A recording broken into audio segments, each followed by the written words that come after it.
ขอนอบน้อมนมัสการพ่อแม่ครูบาอาจารย์ขอเจริญสุขเจริญพ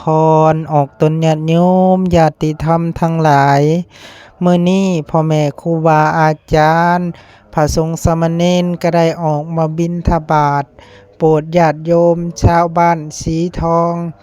เมืองจำพรแขวงสะหวรรณเขตในงานปริวัติกรรม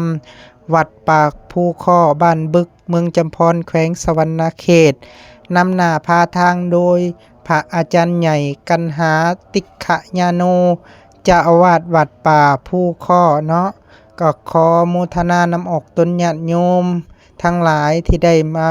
ใส่บาตรนำพ่อแม่ครูบาอาจารย์ก็ขอโมทนานำออกตนญาติโยม